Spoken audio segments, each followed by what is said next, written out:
नमस्कार दोस्तों, rise of education में आपका स्वागत है। मैं शुभम कुमार झा।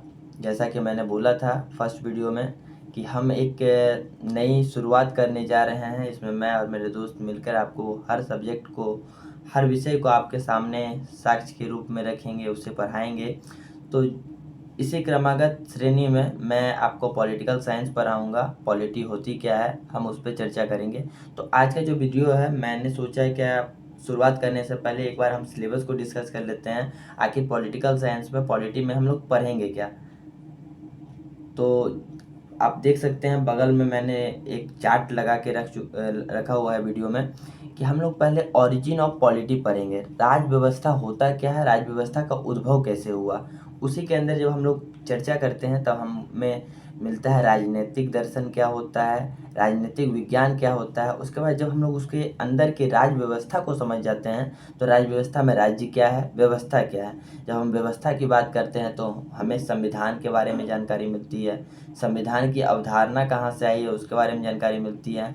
और उसके बाद शक्तियों का विभाजन का क्या सिद्धांत है, संविधानवाद क्या सिद्धांत है। ये इतना एक हमें टॉपिक बाय टॉपिक समझना होगा, सब शब्द को समझना होगा, तब जाकर हम लोग के पास एक संविधान का ढांचा तैयार होगा कि हमें संविधान में पढ़ना क्या है, संविधान होता क्या है। उसके बाद बात करूँ कि भारतीय संदर्भ में हम लोग देखते हैं कि भारतीय संदर्भ में संविधान का विकास कैसे होता है। तो हम लोग कुछ हिस्ट्री को भी पाठ बनाकर उसमें चलेंगे। हिस्ट्री में किस तरह अंग्रेज आए, किस तरह 1857 की प्लासी का युद्ध हुआ, 1764 में बक्सर का युद्ध होता है। उसके बाद 1858 के बाद किस तरह क्राउन के हाथ में शासन जाता है, ये सब हम लोग देखेंगे। तो हम लोग यहाँ पे अगर हम लोग भारतीय संदर्भ में देखें तो हम लोग देखेंगे ऐतिहासिक परिप्रेक्ष्य भारतीय संविधान का विकास। ठीक है ना, भारतीय संविधान का विकास किस संदर्भ में होता है। तो हम लोग 1773 मतलब 1773 का रेगुलेटिंग एक्ट से चालू करेंगे, जिसको हम लोग देखते हैं चार्टर एक्ट 1853 मतलब 1853 तक का चार्टर एक्ट तक देखते हैं। और ये सब जो एक्ट देखते हैं हम लोग, तो ये हम लोग कंपनी के शासन के द्वारा देखते हैं। और उसका ब्रिटिश क्राउन के द्वारा जो हम लोग देखते हैं तो भारत शासन अधिनियम 1858 से देखते हैं, 1858 से देखते हैं। तो इसको दो भाग में बांटा गया है। फिर 1947 के इंडिपेंडेंस एक्ट पे हम लोग इसे ख़त्म करते हैं। उसके बाद बीच में हम लोग देखते हैं कि cabinet mission, Cripps mission, Nehru report, ये सब हमारा पॉलिटी का पार्ट में आ जाता है।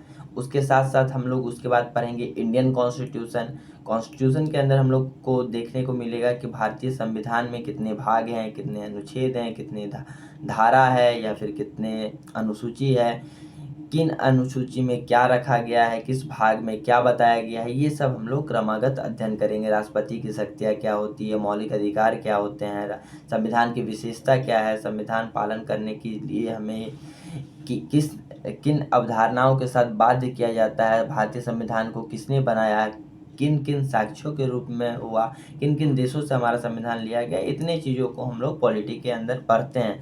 जब हम लोग इंडियन पॉलिटी को पढ़ लेंगे तब हम लोग वेस्टर्न थिंकर को पढ़ेंगे, इंडियन थिंकर को पढ़ेंगे, जो कि पार्ट ऑफ पॉलिटी ही हम लोग मान सकते हैं। उसके बाद फिर हम लोग वर्ल्ड पॉलिटी में जाएंगे कि अमेरिका का संविधान क्या होता है, ब्रिटिश का संविधान क्या है, मोनार्की क्या होती है, डेमोक्रेसी क्या होती है। तो ये एक एक क्रमागत हम लोग अध्ययन करेंगे और मैं इसको शॉर्ट वीडियो के तौर पर भी आपको अपलोड करता रहूँगा।